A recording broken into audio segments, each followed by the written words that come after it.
Yo guys, I hope you're all good. Duncan Shaw here.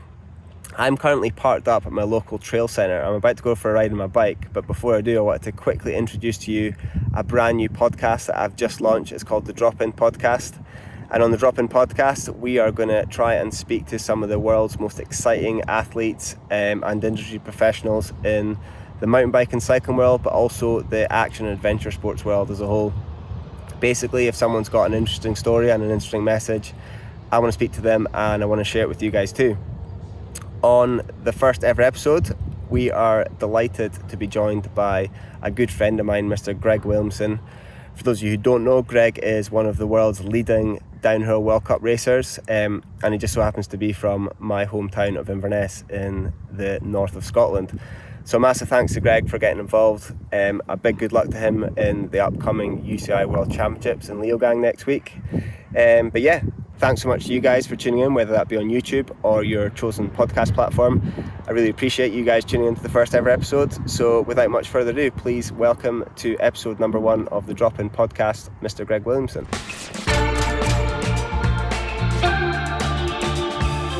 So welcome to the first ever episode of the Drop-In Podcast. We are joined today by a good friend of mine who just so happens to be one of the top UCI World Cup downhill racers around these days. So yeah, welcome Greg. Cheers for coming along.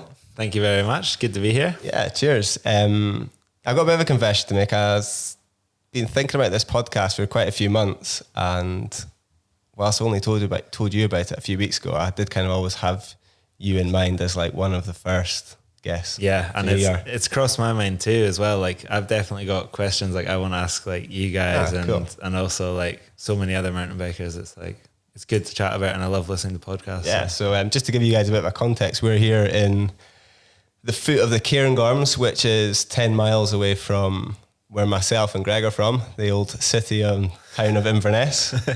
But yeah, I guess to kick things off, to give the sort of listeners a little bit of an idea of who you are and what you do. Yeah, well, as you said there, I grew up in Inverness, just outside on the Bonnie Black Isle. And it's just from day one really, I've always been into kind of action sports, and my dad did a bit of jet ski racing and paragliding and all sorts of stuff. So he kind of triggered it there. My mum was super keen as well to get me into sport. Like she always took me and tried piano, drums. Like, well, no, that's not in the sport. Piano, starting with the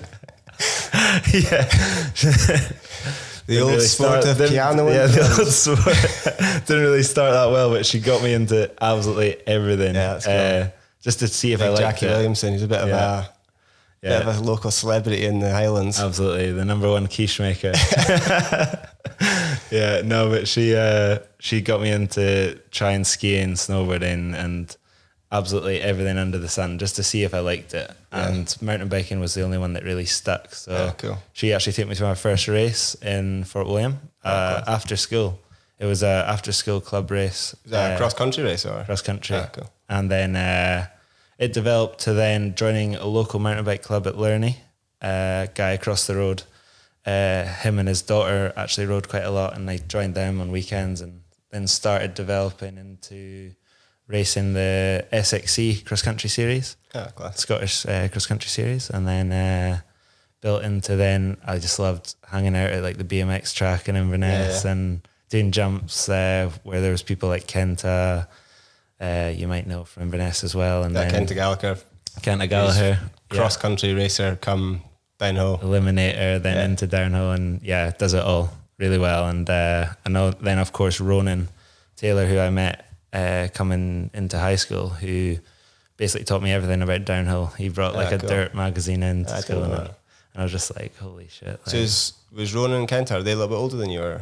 The same age. We're all the same age. So yeah, it's really cool. Like, and then they introduced me to like older guys who were doing like these crazy tricks and like on the Black Isle, and they had like local jump spots and stuff that I never even knew about, and I was just like blown away. So yeah, cool. Jumping kind of goes hand in hand with downhill, and then it just like, so generally trajectory was like cross country, dirt jumping, and then into downhill.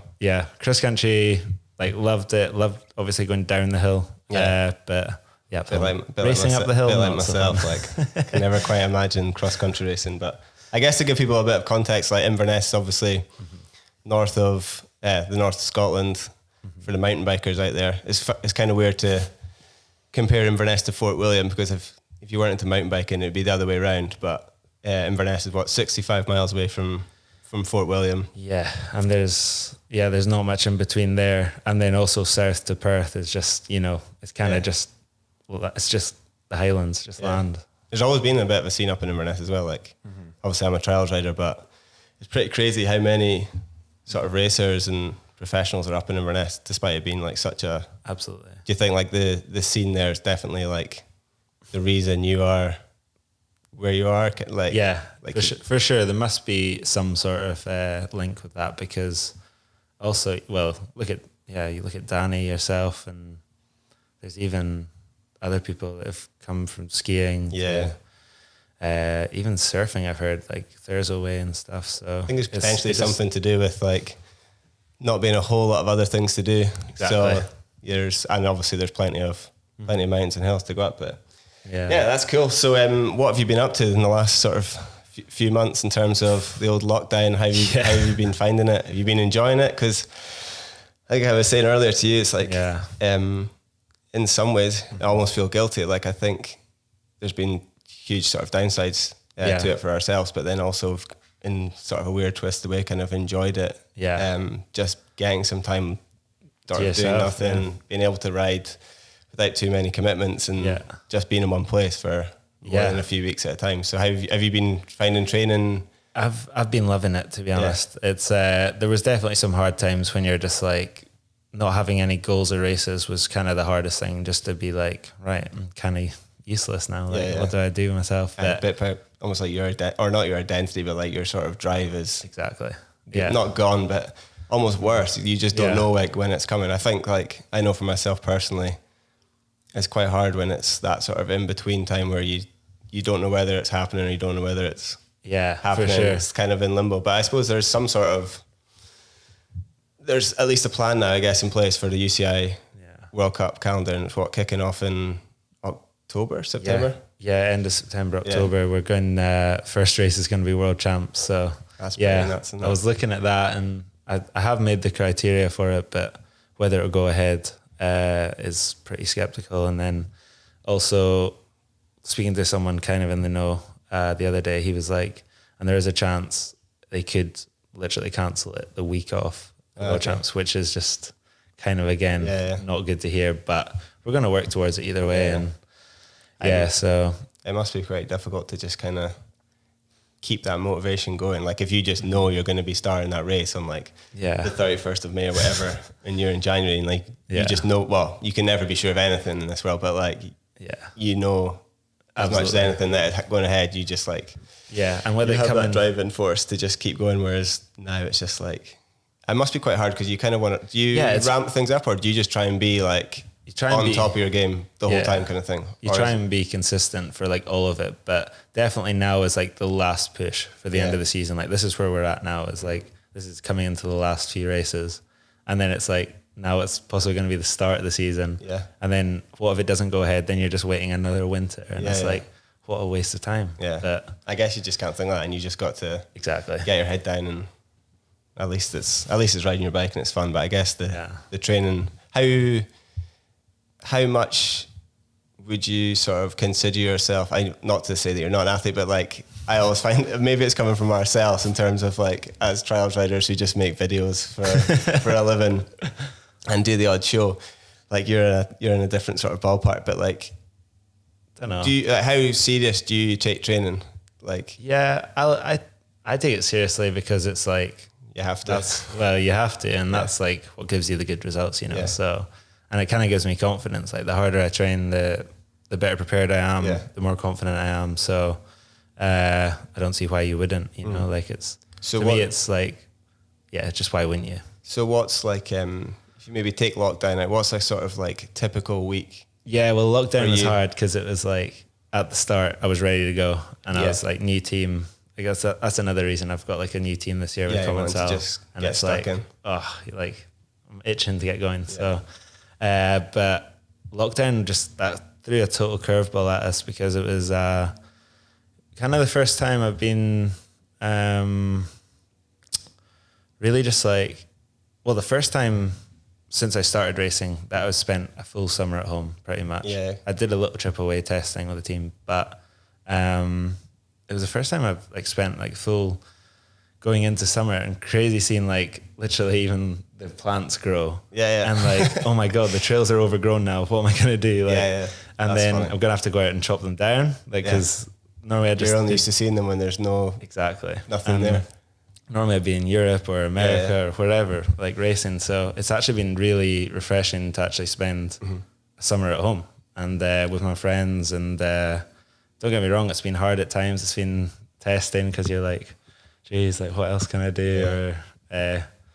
Or you get fed up with one another. It's like So who are you living with and stuff? Because you live with Ross Bell from obviously a big contributor to Pink Bike and absolutely yeah. So been friends with Ross for a couple of years now, and when I bought my first house, I was kind of just looking for like a housemate or whatever. So he was keen to move to Inverness at the time because he was working for an Inverness-based mountain bike company, and moved there, and then that went hand in hand. So you guys been in lockdown together? Yeah. Hence why you're able to still churn out some pretty pro looking for photos. During lockdown, everyone's like looking at that. I guess we're a little bit like the same, like myself and Danny have been locked down with a young guy who's been working with us, Rory, and he's been helping us keep the content flowing. That's it. It's good to have. And it's super fun to have someone to bounce ideas off. Yeah. You know yourself. It's been good. So have you, during lockdown, have you mostly been riding, or have you been riding and training? Yeah, just riding like heaps. You've not been hitting the gym. Well, I guess the gyms have been closed, but you've got a little bit of a gym set up in your house, don't you? Kind of. I had a bit of a gym set up, and then it was just kind of getting a bit temperamental because most of the stuff only would fit in a small space, and then you're outside doing it, and but my uncle actually has a rad spot in like a agricultural kind of shed. Okay, cool. So that's like beast, and it's been good because the gyms are shut, so just go there. And then just only recently, my coach Jed like opened back up, so I'm back in there in his kind of private. So have you got like a coach who's got you in a program and stuff? Yeah, cool. So I've got like a strength and conditioning coach, Jed McKerney, who's based local to me, and we just I've been working with him for the last probably a year and a half now. Okay. And is a coach something you've had like throughout your racing career and stuff? Yeah, absolutely. Yeah, like early on, Chris Ball, credit to him because he kind of put me on the Scottish cycling talent team. And that was like the first kind of big push and support I had. And we were training in Edinburgh Napier University, getting tested there with like all the kind of cool science stuff. And that was like big kick up the arse kind of as well, to be like, this is how you need to train. Like how you're going to do it. Like I was still training as a cross country rider, and they were like, you need to be a lot stronger. You need to get those legs bigger. Yeah, exactly. Cool. So no, that was really like the foundation of what kind of started kind of my good results coming. And then also having a great bunch of riders around me, like Rory Cunningham and Joe Connell, Fraser McGlone. They were all kind of really keen as well, and we were all helping each other out. Yeah, it's crazy when you think like, I guess Scotland and the UK as a whole is just such a strong sort of mountain biking and downhill nation, I suppose. And obviously with Scotland having so many insane locations riding with Fort William, which is essentially like the home of British downhill, being definitely with us. So so going back then, what was like your sort of step into downhill racing then after that? You're talking about cross country, so like so as I said, my mum took me to my first race in Fort William, and then it kind of developed into racing that cross country schoolboy series. Okay. And then I think I even did juvenile, which is like the first step in the UK. It's like juvenile, youth, junior. Then you either go This is cross country still? This is mountain bike discipline, so downhill. Sorry, trials by here doesn't have to about any of this racing stuff. Yeah, so then basically when you're junior, that's like your kind of graduating year. Yeah. And you're 17, 18, starting to learn to drive and blah, blah, blah. Yeah. And then that you either go into senior, expert or elite. And that's kind of like your three stages of... Yeah, okay. And then after that, when you're older, plus 40 master, Yeah. veteran, A whatever. little bit off that for now. Yeah, we won't be thinking about that for a while. A few more years yet. But no, so yeah, I basically was going from juvenile, and then that's when I kind of started to think about downhill. Okay. And then went to my first SDA at a forest. Ah, cool. And when was it? Was it a very much like a case of as soon as you tried downhill, yeah, cross country's like out the window, pretty or much. was there like a transition phase where you were doing cross country and downhill? It was pretty much already out the window because I'd been to the Fort William World Cup. So you'd like seen to watch, yeah. So when was the first Fort William World Cup in, like 2003 or something? 2003. I think I missed the first one, but I was definitely there 2004, 2005. Yeah. And my dad took me for like my birthday with like 3 of my friends. And cool. Camped and like just the best time ever. Seen Martin Ashton and Chopper Fielder. So why didn't you take up trials then? Well, it's funny you say that because it was definitely on the cards. Like we all did that sort of palette, dropping off walls, like looking for all that stuff. But it just, I don't know it. Some of my friends even got Onza trials bikes and stuff like that. But and you like do a bit of everything. I was so keen on getting like a dirt jump bike. I think that it just kind of. Let's face it is probably a little bit cooler downhill. You reckon? Than trials. I don't know. Danny's kind of paved the way for making that look pretty sweet. Yeah, well, maybe cooler than I don't know if he's necessarily the coolest guy around, but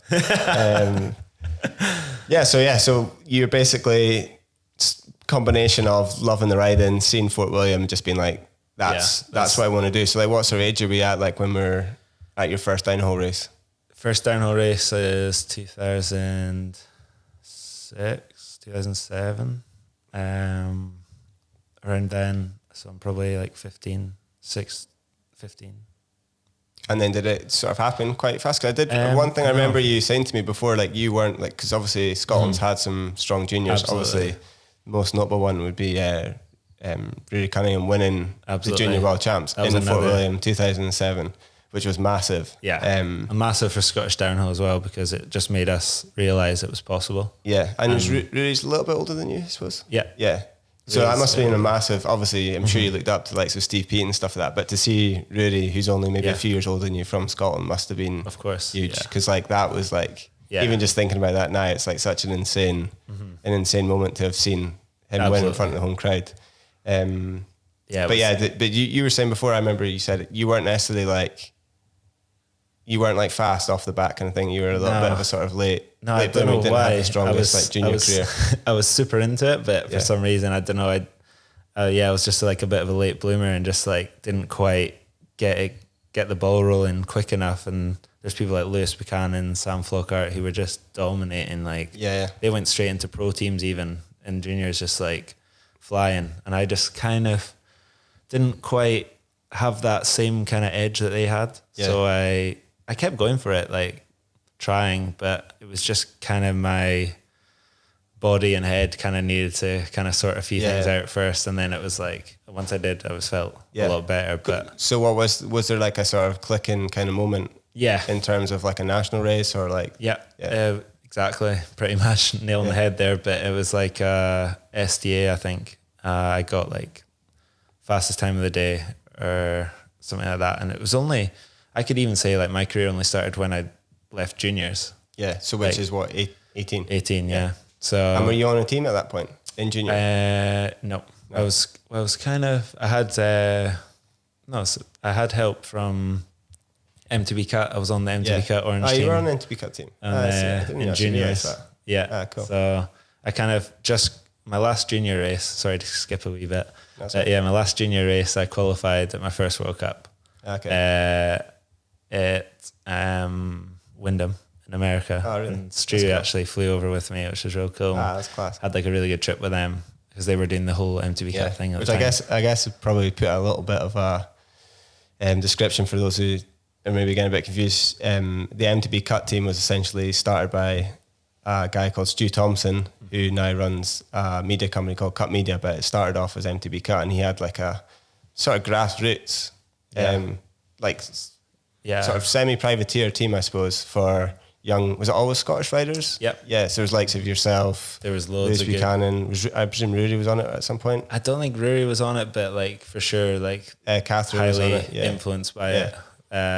And like, yeah, they were good friends, I remember. So, or still are. But they basically came from doing that. I actually, going back a bit again, I did a Leogang training day that Stu and his dad organised. Ah, cool. And that was like a massive eye-opener. I actually ended up buying one of Stu's old downhill bikes as one of my first downhill bikes. Oh, nice. What was it? An orange? It was a Giant. And I used to ride for Giant. That was like, again, like a bit of an eye-opener. Like, cool. whoa, this is so cool. It's funny. The first thing I remember of Stu was the Clan. Yeah. And it was on, I can't even remember what, it wasn't like a sprung. It was like it was some video that did a feature on Crawford Carrick Anderson. He was obviously like on Giant by that point, I think, but he was still part of the Clan, but it's pretty funny. So you moved so you're on MTB cut team. Yeah. You got a good result at the World Cup. And then what was the sort of next step after that? Yeah. So that was like my last year junior. And then from there, it was kind of like MTB Cup was kind of fading into cut media and wasn't really having the same support as it was years previous. But also I was trying to get into World Cup racing and moving into, once I knew I was going to go into elite, it was kind of, right, I need to really like get my crap together and get after it. And then, so it was a pretty solid winter training, and I last minute got a shout from Nukeproof, like a B team to not Nukeproof Train Reaction, but Irish lot. Right. Dan Sheridan and his dad that were running, and they were like good friends I raced So it was with. a kind of semi-privateer with support kind of. Yeah, they gave us a bike and gave us a bit of support at the races, but I still played for like. Yeah, so did you just do a full World Cup season? Full World Cup season. As an elite senior? Yeah. Ah, cool. And I ended up getting like a top 20 at Fort William and Hafjell in Norway. Okay. And then that sprung some interest to Martin Whiteley, and he got in contact and kind of made it known that he was interested in me for the Trek team. But then it was a very much last minute thing, because at the time Aaron Gwynn kind of made a dramatic leave. I'm not sure if you remember. But yeah. So Gwynn at that point has probably had like 2 or 3 or even more years on really Trek, years, absolutely dominating. And then, so you literally went from privateer essentially, and you jumped straight into Trek World Racing. Yeah, which was crazy. Must have been insane. It was absolutely mental. It was like, it was almost like too much too soon, really, looking back. But it was like the best thing that could have happened, because it just, it's kept me in the sport this long. So what was that? What year are we on now then? Sort of. So that was 2013. And now, okay. So 8 years. Cool. So what was it? Must have been. I always think like a young rider going into a factory team must be quite mixed feelings, because in some ways you have like all that support you've had. Must be quite validating just for someone like Trek World Racing, for sure, to pick you up. But then at the same time, must be quite a lot of. It must come with its pressures. It's just inevitable, isn't it? Because they've invested so much into you. For sure. And obviously they're going to want something back. But like, how did you? Is that something you found quite difficult, or? No, not. I probably should have taken it more seriously than I did, but I was just like a kid in a candy store, just like had everything at my disposal. We were given everything we could ever need, and it was just like, wow, this is it. Yeah. And like we went to America like 3 times in the off season. I'd never been to America. And it's just all covered and stuff like that. So with like for outside of a race, you know, it was like amazing. So you go from like living in the back of a van, like fixing your own bikes. Yeah. Did you have a mechanic at Nukeproof then? Good you said that. Like basically went from no mechanic, kind of working on my own bike. Actually, that year I had a Nukeproof wheel set, and I actually like used the same wheels the whole season. Yeah, and I must have tightened the spokes like 1,000 times. Like, sounds like me, to be honest. Somehow didn't blow up. But, I think it's pretty much known. Like, I know myself. I'm absolutely shocking at fixing bikes. I've been lucky to live with Danny and Ali for the last forever. So they're so good at fixing bikes. I kind of never needed to kind of do it. But I think you said you're a little bit the same. Yeah, I'm a lot better than I was, but like Sam Pilgrim fixing his bikes with Using curbs as sanders and stuff like that. Yeah, I've definitely had some pretty shoddy repairs, but no, we at the last one we got a bit of Scottish cycling support in Norway, where I got that top 20 I was talking about. Yeah. And Ben Arnott actually expressed his interest to kind of help Rory and I go to Norway, and we all actually tripped out in a van, nice. loaded up the van in Edinburgh and just drove out to Norway, which was flipping hilarious trip, man. I can imagine. Some capers. Any trip that involves a long ferry is usually pretty funny from my experience. So. Yeah. And then the jokes were absolutely horrendous. It was great crack. So cool. Maybe just keep them off this. So you've joined Trek World Racing in 2013. You got yourself a mechanic, so you don't need to fix your bike anymore. Well, actually messaged Ben that off season and was like, that was really fun having you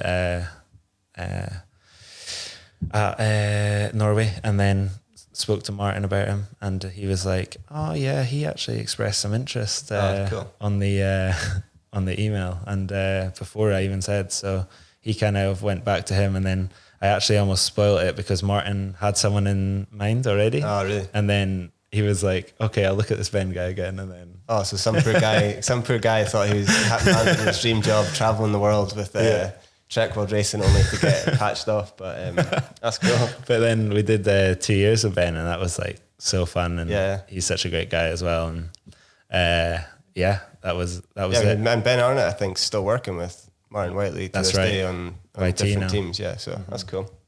So how did that season go then? That season was epic. I had some really good runs, and also some total schoolboy errors, forgetting just my gloves finding that and goggles for Fort William race run. Oh, nice. Did you ride without goggles and gloves then? I got my goggles on, and then we left the gloves on the turbo trainer. Oh, really? And so I just dropped in gloveless, and I got my first top 10 as well. Oh, really? So that was I think that was one of the first times, like you said, because you weren't necessarily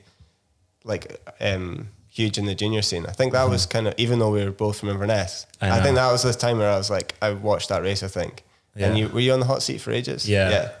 And then it's like, this guy's from Inverness. I was like, how did I not know? Same here. Inverness? It's funny. Literally, there was so much of that, like not just yourself, but a few other mountain bikers. I was like, you're in Inverness. I don't know how it's such a small place, but still kind of. I think that's out. kind of like an indicator of how much. Well, obviously, it wouldn't have necessarily felt like that for yourself because you're living it, but that must have been quite a big moment in terms of people not knowing who you were before to knowing who you were. Definitely, especially people in Inverness that didn't necessarily know, that you were from there, or whatever. Absolutely.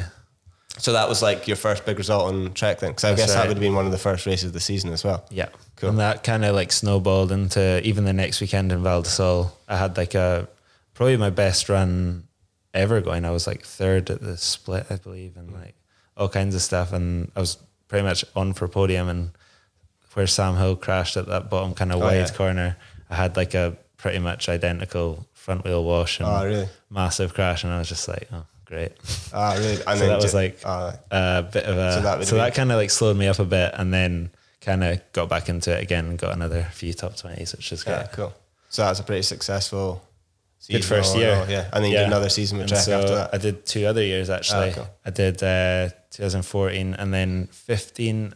That's when kind of I had a bit of a plateau, my first kind of plateau, and that was I guess it's inevitable, especially in dyno racing when it is just on the edge, isn't it? You kind of it's either going, well, from outside looking in, it definitely seems regardless of where you are in the sort of standings, it definitely seems to be kind of going for somebody, and then once it goes, and then once it doesn't, it's maybe pretty difficult to get back on it, and can sometimes take a season or even longer to kind of get back on it. So so from there it was kind of a bit of an uphill push because I had a massive crash, and I don't know if you remember, in Lourdes. I think I've seen a few crashes. I don't know whether I'm mistaking it with one in Cairns, maybe. Yeah. Did you crash in Cairns? No. Nah, maybe it's Lourdes then. I think that was maybe Adam Brayton. Adam Brayton had a massive one there. Nah, there was definitely a crash. Maybe I'm just getting confused with places. It was definitely you. You showed it. I'm sure you showed it to me. Remember we did a photo shoot for the Fort William World Cup in Glasgow. Oh yeah. And you were in your full Trek kit. This was the Lourdes crash. Okay. Yeah. Okay. So that was like over a bridge. Yeah. So probably then as well, I suffered a pretty bad concussion, and that actually I didn't recognize it at the time, and that was like, having looked back now, it's like, oh, that was such a nightmare because I didn't even know I had one, but I was just getting worse and worse. And was that in your race run? That was from that crash, yeah. Okay. So it was kind of the worst and best thing that could happen, because it made me realize of how serious concussions were. Yeah. And I actually did the whole season pretty much probably making it worse because I was still training through it. I was still... Yeah, you just needed to give yourself time to rest and actually get over it.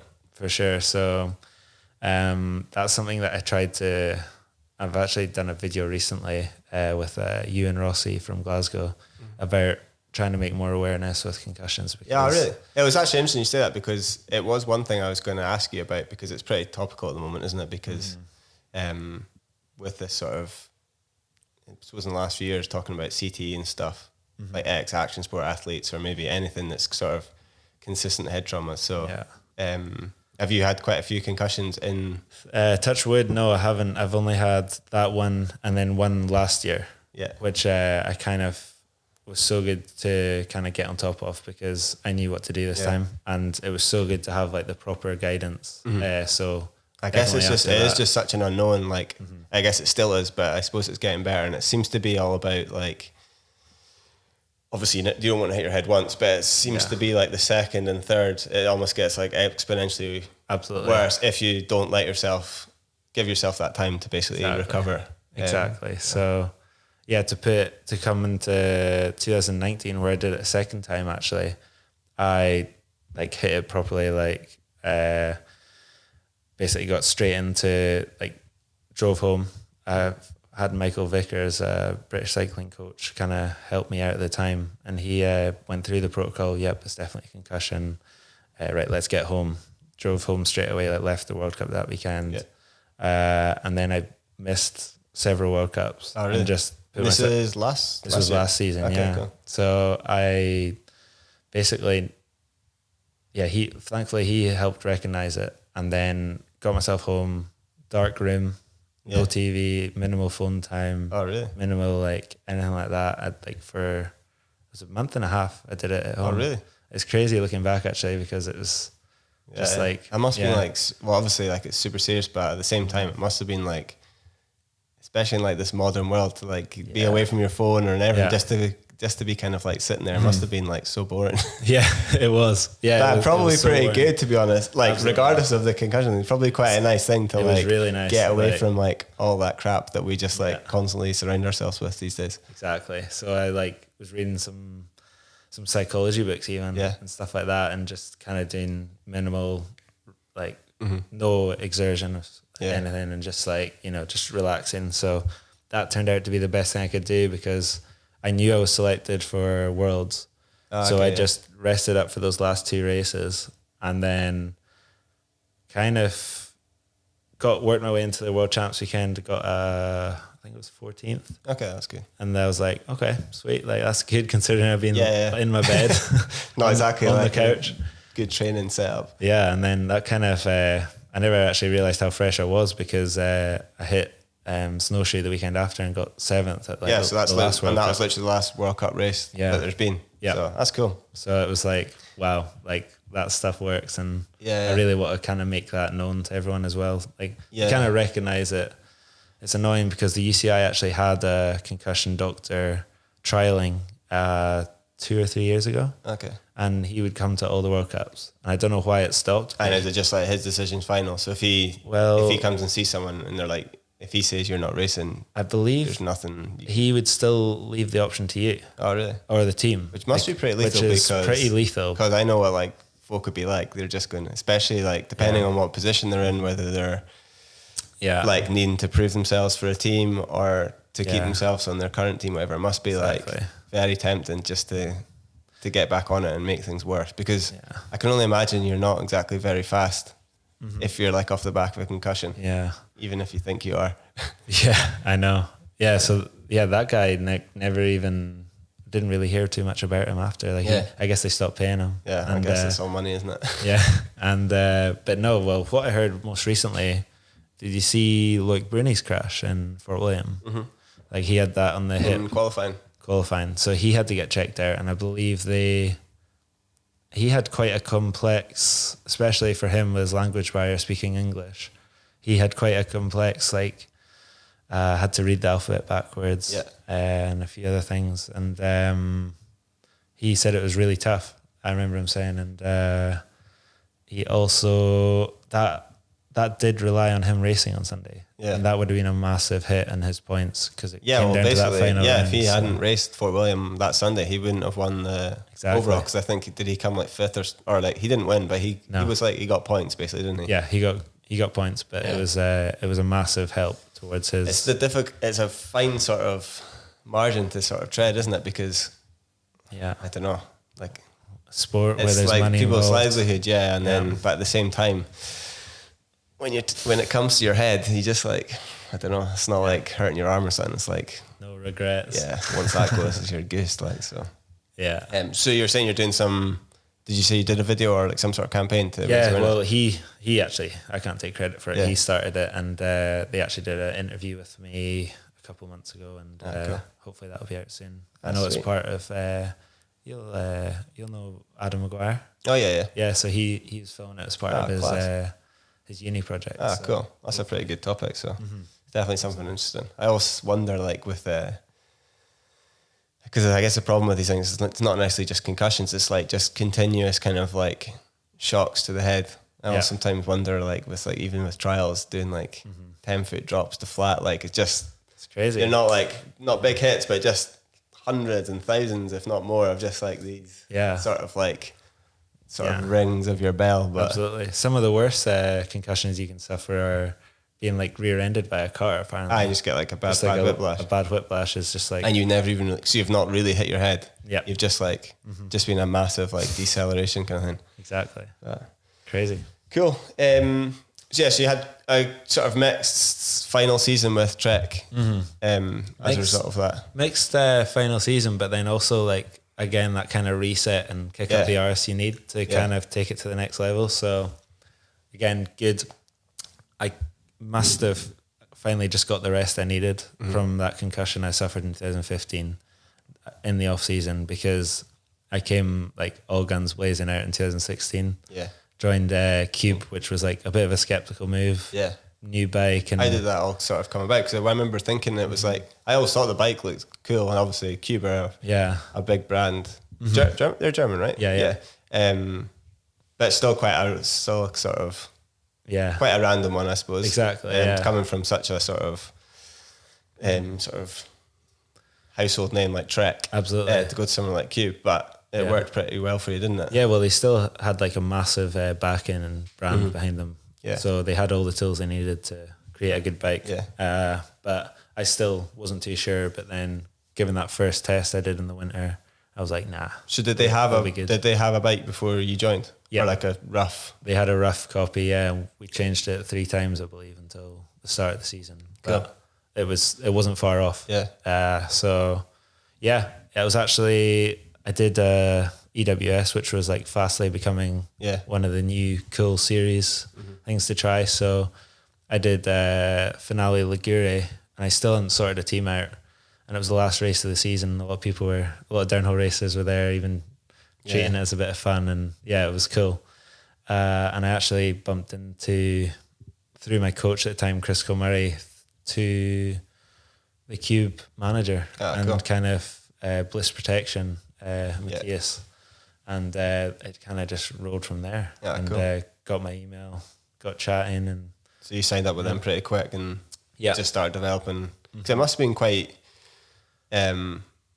different for you to go from a team like Trek, who's got that sort of like race winning proven bike off the back of like going dominating for those years, which must have been like, I'm sure they still tweaked it, but it must have been pretty much like good. You just kind of join in and you just ride in like pretty direct, where you're kind of like working with Cube a bit more, I suppose. Yeah, it was kind of good, because we kind of went hand in hand. Like I'd kind of had 2 good years with Trek, and then the last year was kind of, maybe this guy's like losing it a bit. Yeah. And then Cuber coming in is kind of like also a skeptical brand, kind of being like, do they have what it takes to build a good downhill bike? So I also thought their bike looked like, even from the start, I also thought the bike looked really nice. Like, that's good. No, it wasn't like nothing sort of too crazy, but just like a nice. I don't know. I had a lot of friends diss me for it. Really, like the downhill bike, or yeah, I was just like, I don't know why. Yeah, did they change it up much from the start? Maybe I'm thinking of like the finished article. I always thought like maybe the finished article was looked really nice. Yeah, no, well, the race bike, as I say, we got that pretty dialed, I think, but maybe just some of their older bikes they weren't too keen on. Fair enough. But yeah, you kind of like, you were on that. I guess you probably went from being one of the sort of younger, lesser known riders on the Trek team. Yeah, beneath like who was it was Brooke McDonald, Nico Mullally, and Laurie Greenland, and George Brannigan. Sorry. Cool. That's quite a big team then, I suppose. Yeah. So it was pretty sweet team. Actually. And then you find yourself kind of on Cube with Matt Walker. Matt Walker. And you're pretty much like the sort of on level kind of peggings as the sort of two lead riders in that team, I suppose. Exactly. Yeah. So we had a blast. Just you have a bit more say on like the bike and stuff like that, and you maybe would. Yeah. Well, I was always real keen to test, and I love just like that's one of my. Even though you're a crap mechanic. Even though I'm a crap mechanic. I know how a good bike feels, I guess. Well, that's good. And I guess that's valuable to a team as well, especially if they're developing a bike. Yeah. It's not just about results, it's about exactly. Like sort of. Well, really it's just, I think, not even that, it's down to whatever a rider feels comfortable on. If they can get them comfortable, then you're golden, you know. She had like two pretty good years. Good years, yeah. I've never actually really talked about that. Like kind of publicly, but the second year of Cube, it really kind of was quite tough because I'd had those good results in 2016 and we were looking at re-signing. Yeah. And it really kind of went a bit sour between me and the team manager. It was like quite a hard time. Even to just talk about it now, it's like we just got into a full kind of argument over silly stuff really, but it was pretty hard going. He was really keen for me to sign a contract at one of the World Cups, and I wasn't. Oh, just kind of just be like, oh, sign this now kind of thing, or sign this now, or basically you're gone, right. And or you're not getting anything, or and you're going to be with us for another year, sort of thing. So it was like, I guess that's a bit of hard tactics. I guess that setup's difficult because once the sort of results start coming, which they did, they obviously want to sign you, but then they also know because you've hit big results, there's potentially other teams trying to sign you, so they kind of wanting to get you tied down, which is only natural, I suppose. Exactly. But I guess potentially like maybe looking back now, the sort of time you want to do it. Yeah, looking back now, it's kind of silly, but it was just like that's business, and and it definitely made me grow. It's not only like a kind of rider, but into kind of like, I guess, treating it more like a job. Like, is it almost something you kind of, would you say you have a regret about it? Like, would you rather, like... I would have loved to kind of finish it on a better note. Yeah. It wasn't so nice to just be leaving and being like... Yeah, especially if you're still race, like having to race like... What, like, did you have more races within that season as well? Yeah, which must be really... I also think it's kind of like Formula One in that, like, where once you like know you're leaving... Yeah, but then you still have a job to do. It must be a very weird dynamic, like with the team. Whether like, especially if there's like some sort of like, it's hard, man, and you see it happen everywhere. It's just one of those things. Yeah. So I find that with us. Have you seen the Netflix Formula One stuff? Yeah, where it's like Max Verstappen and Daniel Ricciardo. Yeah, Ricciardo like leaves, and it's just like he has to like still. I assure you, we're treating you the same. No, you're not. It must be so hard to kind of continue to race. Absolutely. For like those, like whether it's one more race or whether it's like half a season left, to kind of just like put that sort of like tension behind you. But you can see that a lot in Formula One. And I guess there's so many parallels between downhill mountain biking and Formula One. Obviously, there's money in downhill, but it's not the same as Formula One. But it's still like the kind of the pinnacle of given sport, mountain biking with motorsport, and then. They are essentially kind of making these cars or bikes that the public don't really ride, but it's still an indication, and it's of a sort of quality of somebody's bikes, and Exactly. just marketing essentially, I suppose. But that's it. Yeah. It's kind of hard for some sponsors to get their head around that as well. Yeah. It's like, why would we support this?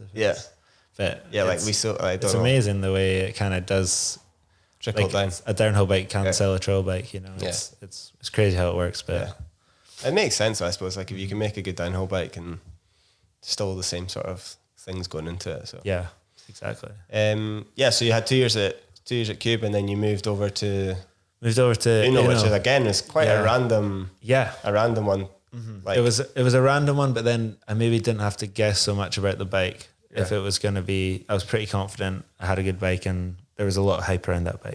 It was kind of like, because Unno's like, for those people who don't know, it's like, it's almost like the definition of bike porn, really, isn't it? It's like exactly the nicest, cleanest, sleekest looking bike, almost unobtainable. Mm-hmm. Even though they do sell them, but they sell like a handful of them a year or whatever. Yeah, there is. They were doing like 30 with some frames, really, and then 50 with others. So yeah, they're really exclusive, which was super cool to be a part of. Like I was loving that kind of exclusivity, and working with Cesar Rojo. Like he's such a big bike designer. Does he design bike? He designs aspects of bikes, at least for other brands, essentially. Yeah, he's worked with quite a few. I believe Mondraker was what really kicked him off, and then I think he's done stuff with Orbea and Tense.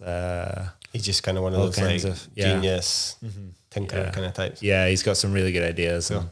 And it's cool just to see how his brain works. And was that bike just like beast kind of out the gate kind of thing? Yeah, it was a beast straight away, and I had quite a lot of people going like, "Oh, it's so quiet," or "It's so smooth," and it really was. But it was also I kind of knew a bit of as I said, leaving Cube, it didn't end as well as I hoped, so it was kind of a bit of a scramble to get things set up. And one of the options was I did have some team options, but none that really tickled my fancy. Mm-hmm. And Unno was there with a kind of exception, and the exception was me running the team. Yeah, okay. And that was kind of something I just kind of at the time was like, yep, I can do that. Yeah. No problem. I have to admit, I would say like when I did hear, I think I heard that you were riding, I think you probably told me yourself, or maybe heard it from someone else. They ran for me, and I was like, oh, that's cool, because it's like such a cool bike. But then it's like, oh yeah, he's like running the team. I was like, like even just the minimal stuff I've done with say like drop and roll, and just like trying to like manage a group of guys on the road and stuff, and like knowing it's a little bit harder than maybe you would think. Yeah. I was kind of like, I sometimes find it difficult to kind of manage that setup as well as then riding the show.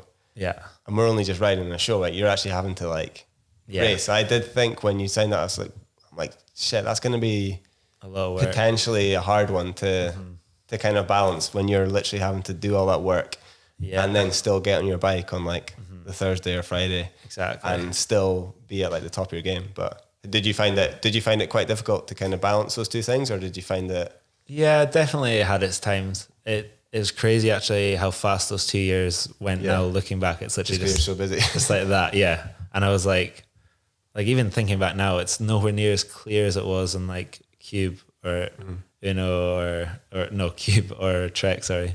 But it was just it was a crazy time, and it was fun. It was really stressful. It put a lot of pressure on relationships. Like I had a really good thing going from Cube with my mechanic Jesse. Yeah.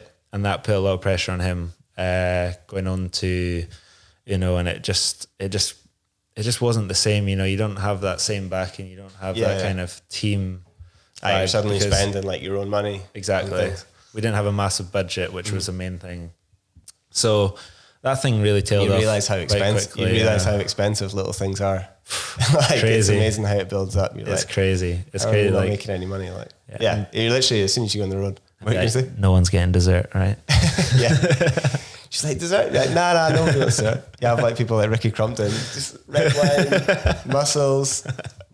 That's it. No ice cream. Yeah. So you did that for 2 years, basically, leading the team, managing the team. Yeah.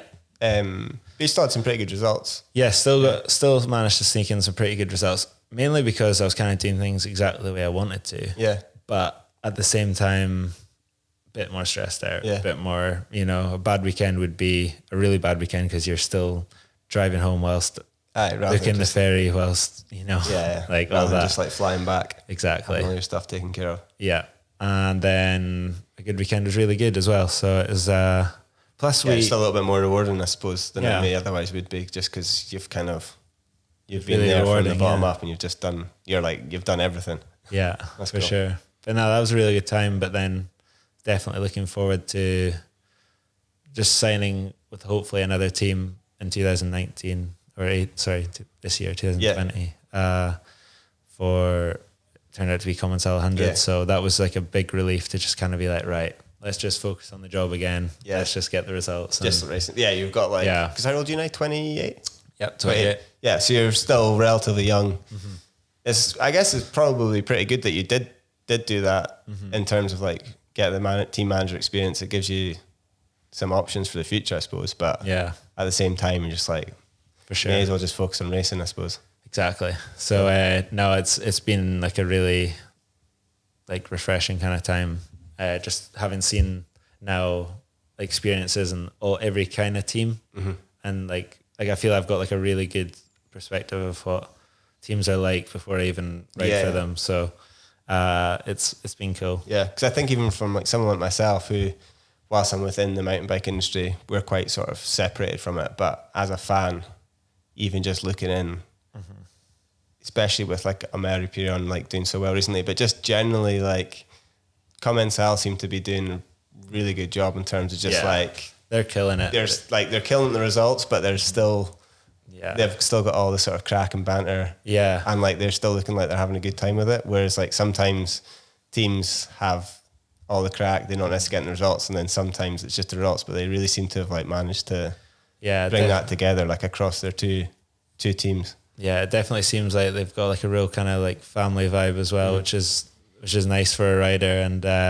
also to have them just they have their own media team even, so they're putting out the best stuff. Who's the guy that does all the Commencal stuff? His videos are so cool. He's quite a young guy, I think. Yeah. Gaetan, I think, and there's a bunch of them. So sorry for not mentioning them all. That video that was it Thomas? How'd you say his name? Thomas the Stack. Thomas the Stack and Hugo Frickstalen. Yeah, that video was cool. Like Hurricane. Yeah, it was cool. So is he basically? So Thomas is on the Commencal 100 team. Yeah, and then Hugo is as well. Okay. Yeah, cool. Yeah. So it's us three, and then there's the other Commencal Muck-Off team. Yeah, sweet. Amory and so between the two teams, they've got some stacked selection coverage. So, yeah, it's cool. But I guess similar to joining Trek, you're getting on a bike that you like not only feels good, you literally know it's like capable of winning races. Yeah, it's like the best kind of way to go to the races because you kind of got no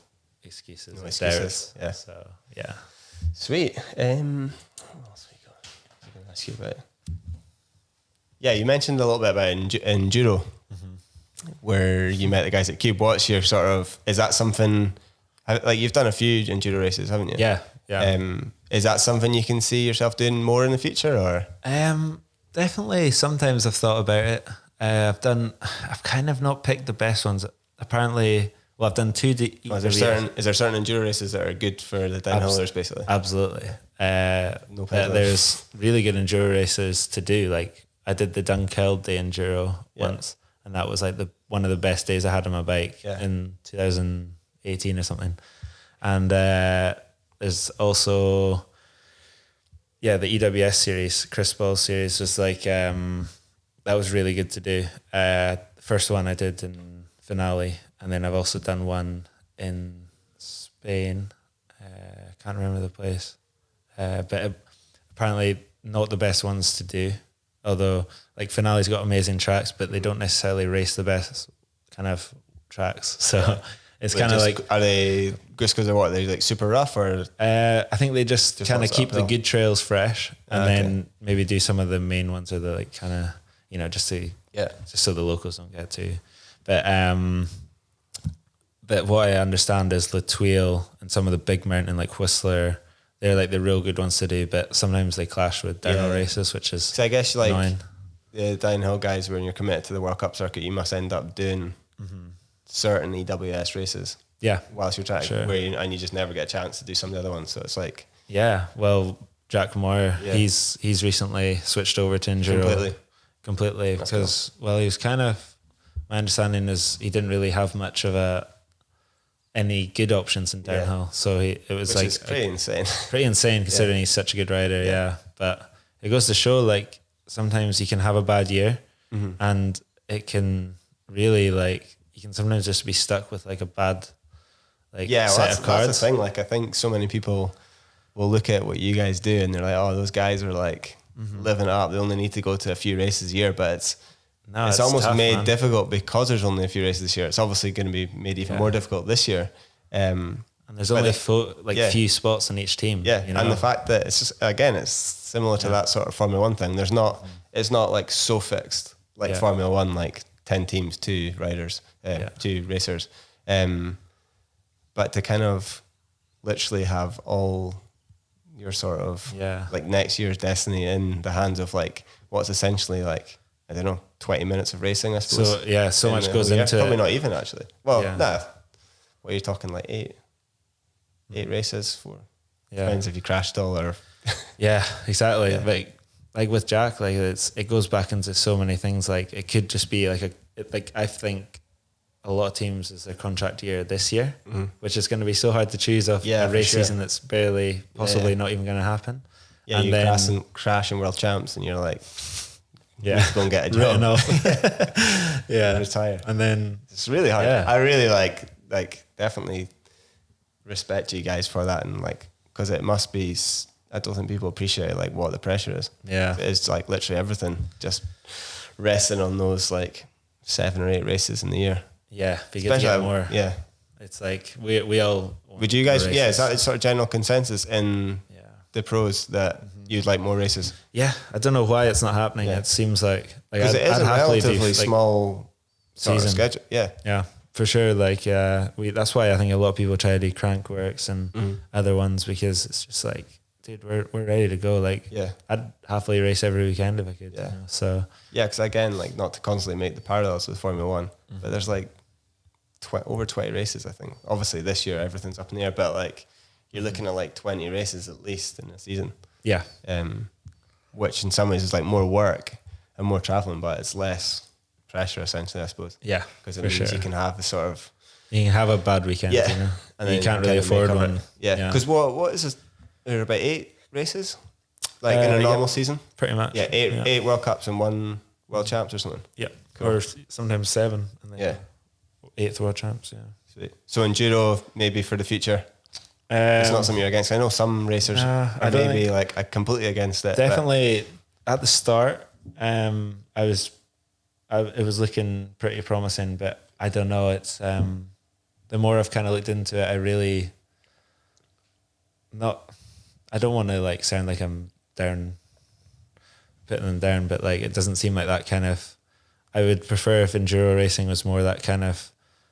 I know they're trying to have like an overall series with like uphills and flats and like get the most out of mountain bike. Like it's a true test. I get that, but just a bit more fun, kind of like using the kind of more technical trails and like straight down. Not trying to go for those extra long, like kind of like up and down or like steep climbs. It's like that doesn't really do it for me. So. Too much hard work, like too much hard. Nah, I don't. Which I guess leads me on quite well to my next thing I wanted to ask you was is something that, as you well know, that we've been enjoying quite a lot recently is e-bikes. I know you've got one as well. Yeah. We're going out later. We're going to go out just now. I basically got Greg over here to. He tempted me with the e-bike. It's like, do you want to come for a big e-bike? I'll take you on a nice loop that we've been doing. Oh yeah, you need to do this podcast first. But I think it's pretty obviously you're pretty stoked on e-bikes like we are. Oh yeah. Unreal. Yeah, no, I wasn't quite on the same level of stoke as Max Rendon and Reece Wilson though. Yeah. I did Cathro's Walk the Talk series the other day, and they were we had like a not a race kind of thing, and they were just absolutely buzzing about e-bikes, and I was like not on the same level. I love them, but like they are like loving them. Yeah, I'm a little about that with Danny. It's like. I think it's just maybe a personality because I'll just enjoy it and be like, yeah, this is rad. where he's just like, no, this is like sick. driving, like telling the old women in the shop like how good their e-bikes are, and I'm like, Danny, like your mum doesn't care like how good e-bikes are, like she doesn't like, and just like and then going on and telling people like for the first few weeks where he had one and I didn't, he was like, oh, you need to get an e-bike. I'm like, fair enough. I'm like, now I've got one. I'll have even like been on the ride with him, and he's like, e-bikes, man. They're like, I'm like, yeah, no, like, I was there. It's good. Like, Danny, it's okay. Santa Cruz aren't listening. Yeah, I think it's a difficult one with e-bikes because I think in some ways the consumers look at them or look at the pro riders and they think that they're just trying to like promote their sponsors, and their sponsors are saying, oh, you got like e-bikes are a big focus for us, you got to do it, which is obviously probably does happen. Yeah. But the thing is, they are as really soon fun. as you put Red Riders on them, they are actually genuinely stoked. Like I know Danny's the same, where he was obviously asked to do a video for Santa Cruz for the Heckler e-bike they had coming out. Yeah. Which I guess he's essentially paid for, but that sort of stopped. Well, he's obviously still riding them, but he's literally like genuinely loving riding it, and like it's hard to really argue with. But I guess it's probably never going to go away, the sort of negativity towards e-bikes. But I think they're definitely here to stay. Yeah. I was about to say, yeah, for sure, and they're only going to get better and better, and they bigger motors. And we definitely been struggling. Like we rode the e-bike like every day for like a month, and then decided to go out on the normal bikes, and it's like I literally thought I was like someone had filled my tires up with cement. Absolutely insane. I know that's my only reason to kind of not get too attached to them. It's because it's just kind of. Have you done much like gone e-bike to back to your mountain bike? Yeah, and it's horrible, like you say. Yeah, it's just how it is. What I've tried to do more is just put my e-bike in eco and not in boost. Yeah, well, the thing is, I'm more of a boost kind of guy. I'm more of a boost. When I put in eco, I feel like I'm back on a normal bike. Exactly. And then I'm like, oh, surely this thing must be like turned off, but then it's not. There's like another one. But if you just ride slower. it in that for a while, then you do actually kind of get used to it. But you ain't gonna do that. Yeah. Just boost all the time. Just means you can only go out riding for like an hour and you have to come home. I need a spare battery like you guys. Yeah, so we're going to go riding just now. But I guess that's pretty much a good opportunity to tie things up. Greg can come out in his e-bike. Yeah, boy. Same as I did promise we could go riding. But yeah, thanks for coming on. Is there what social media and stuff should folk hit you up? Instagram. Yep, at Greg Williamson 1. Sweet. Did someone already take Greg Williamson? Yeah. Nightmare. Greg. How many followers do they have? I don't even know. Sweet. Nice one. Cheers again. Yeah. And thanks for listening, and let's go ride. Cheers, boy. Cheers. Yeah. So there you have it. That was episode number 1 of the Drop In Podcast. A massive thanks to all you guys for tuning in. A big special thanks to Greg for coming and speaking with us at our little studio. If you did enjoy this podcast and you want to hear some more, please hit subscribe on your chosen podcast platform. We'd love to hear some ratings for you. I believe it'll do a massive difference to getting it out there a little bit, especially at this initial stage. But yeah, thanks for tuning in, and we'll catch you guys next time. Peace.